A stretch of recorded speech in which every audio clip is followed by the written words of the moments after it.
Hi, hello and welcome back to our channel, my cooking stories. അപ്പോൾ ഇന്നത്തെ നമ്മുടെ video ഒരു ചിക്കൻ കോഫ്ത കറിയാണ്.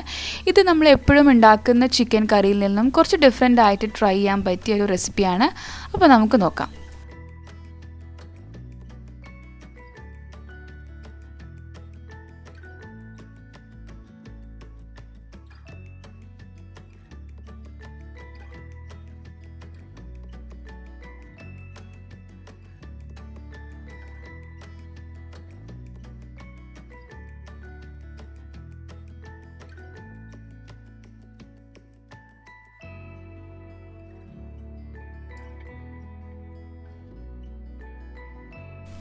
അപ്പോൾ ഇതിനു വേണ്ടി ഞാനിപ്പോൾ ഒരു 1/2 കിലോ മിൻസ്ഡ് ചിക്കൻ ആണ് എടുത്തത്.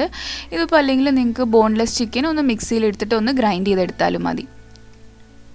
ഇനി ഇതിലേക്ക് 1 ടീസ്പൂൺ കുരുമുളക് പൊടിയും 2 പച്ചമുളക് ചെറുതായിട്ട് കട്ട് ചെയ്തതും അതുപോലെ ഒരു ചെറിയ സവോള ഒന്ന് ഫൈനായിട്ട് ചോപ്പ് ചെയ്തതും പിന്നെ ഒരു കുറച്ച് ഗാർലിക് ഇതുപോലെ ചെറുതായിട്ട് കട്ട് ചെയ്തത് പിന്നെ ഒരു മുട്ട ഇത്രയും നമുക്ക് ഇതിലേക്ക് ആഡ് ചെയ്യാം.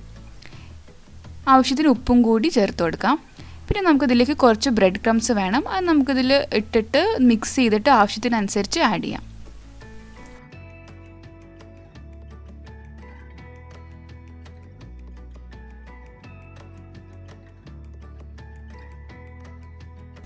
ഇത് കൈ വെച്ചിട്ട് തന്നെ നന്നായിട്ട് മിക്സ് ചെയ്യാം. ഇനിയിപ്പോൾ മിക്സ് ചെയ്തിട്ട് നിങ്ങൾക്കൊരു ടൈറ്റായിട്ട് തോന്നുന്നില്ലെങ്കിൽ കുറച്ചും കൂടി ബ്രെഡ് ക്രംസ് ആഡ് ചെയ്യാം.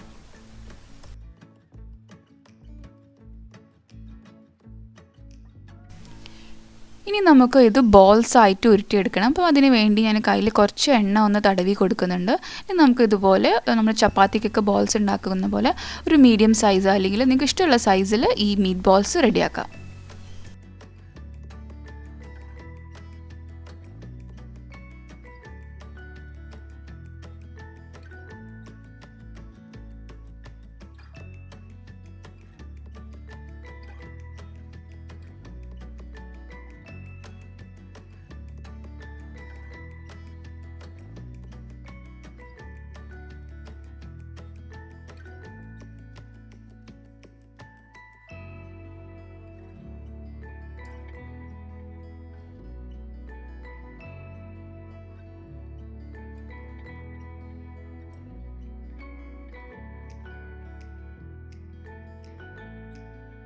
അപ്പോൾ ഇത് ടോട്ടൽ എനിക്കൊരു 13 ബോൾസാണ് കിട്ടിയിട്ടുള്ളത്. ഇനി നമുക്ക് ഇത് ഓയിലിട്ടിട്ട് ഒന്ന് ഷാലോ ഫ്രൈ ചെയ്തെടുക്കാം.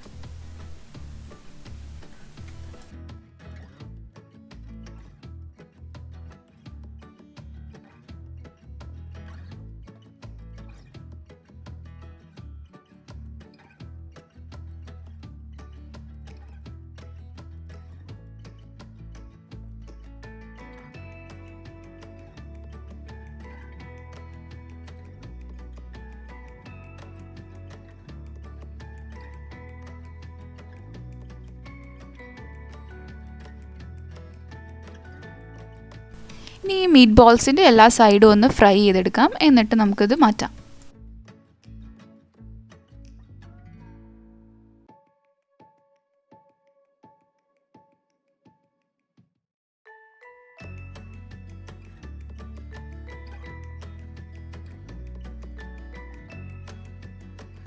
ഇനി നമ്മൾക്ക് വേണ്ടത് ഫ്രൈഡ് ഓണിയൻസ് ആണ്. ഇതിപ്പോൾ ഞാൻ ഒരു വലിയ സവോള നീളത്തിൽ നന്നായിട്ട് കട്ട് ചെയ്തിട്ട് ഫ്രൈ ചെയ്തെടുത്തതാണ് ഓയിലിൽ. അത് നമുക്ക് മിക്സിയുടെ ജാറിലേക്ക് ഇട്ട് കൊടുക്കാം. അതിൻ്റെ കൂടെ തന്നെ 2 ടേബിൾ സ്പൂൺ അധികം പുളിയില്ലാത്ത തൈരും കൂടി ഇട്ട് കൊടുക്കാം.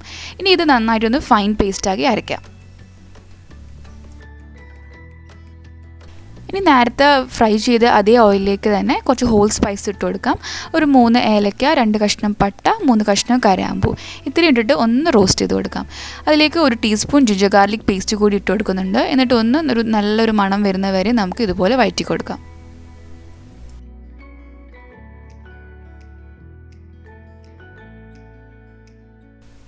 ഇനി നമുക്ക് ഇതിലേക്ക് നേരത്തെ നമ്മൾ അരച്ച് വെച്ച ഓണിയനും അതുപോലെ തൈരും കൂടിയുള്ള ഒരു പേസ്റ്റ് ഇതിലേക്ക് ഇട്ട് കൊടുക്കാം.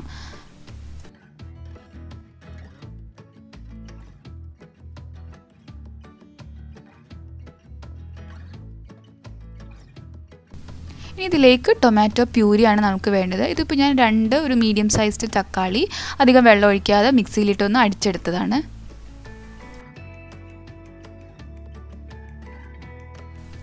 ഇതിലേക്ക് ആവശ്യത്തിനുള്ള ഉപ്പും കൂടി ഇട്ട് കൊടുക്കാം.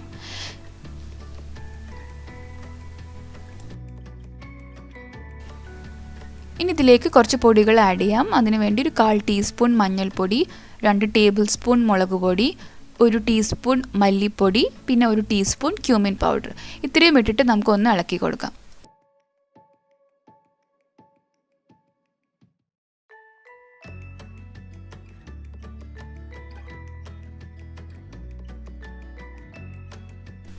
ആ മസാലയുടെ ഒരു റോ സ്മെല്ല് മാറുന്ന വരെ ഒന്ന് നമുക്ക് റോസ്റ്റ് ചെയ്യാം. അതിന് ശേഷം നമുക്ക് കുറച്ച് ചൂടുവെള്ളം ഒഴിച്ചു കൊടുക്കാം. നമുക്ക് ഗ്രേവിക്ക് എത്രയാണോ ആ ഒരു ലൂസ് കൺസിസ്റ്റൻസി വേണ്ടത് അപ്പോൾ അതിനനുസരിച്ച് നമുക്ക് വെള്ളം ആഡ് ചെയ്യാം.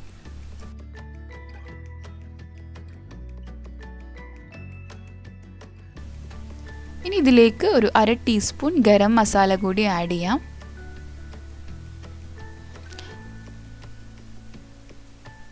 എന്നിട്ട് ഇതൊന്ന് അടച്ചു വെച്ചിട്ട് കുറച്ച് നേരം കുക്ക് ചെയ്തിട്ടെടുക്കാം.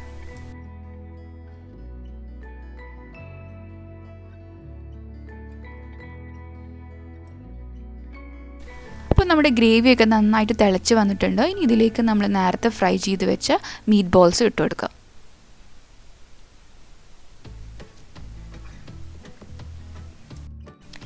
ഈ മീറ്റ് ബോൾസ് ഇടയ്ക്കൊന്ന് നമുക്ക് മറിച്ചിട്ട് കൊടുക്കാം. അത് ഗ്രേവി ഈ മീറ്റ് ബോൾസിൻ്റെ എല്ലാ ഭാഗത്തേക്കും ഒന്ന് സ്പ്രെഡ് ആവാൻ വേണ്ടിയിട്ടാണ്.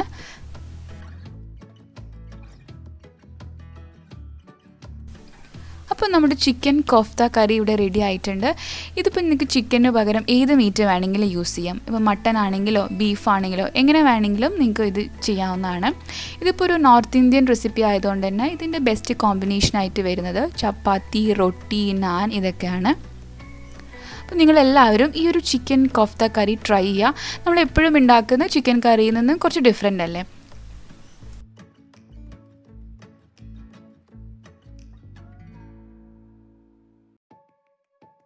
അപ്പോൾ ഇന്നത്തെ റെസിപ്പി നിങ്ങൾക്ക് ഇഷ്ടമായെങ്കിൽ ഈ വീഡിയോ ഒന്ന് ലൈക്ക് ചെയ്യുക, ഷെയർ ചെയ്യുക, ഫീഡ്ബാക്സ് എല്ലാം കമൻറ്റ് ചെയ്യുക. നമ്മുടെ ചാനൽ ഇതുവരെ സബ്സ്ക്രൈബ് ചെയ്തിട്ടില്ലെങ്കിൽ ഒന്ന് സബ്സ്ക്രൈബ് ചെയ്യുക. അതുപോലെ ബെല്ലൈക്കണും പ്രസ് ചെയ്യുക. അടുത്ത നല്ലൊരു വീഡിയോ ആയിട്ട് വരാം. താങ്ക്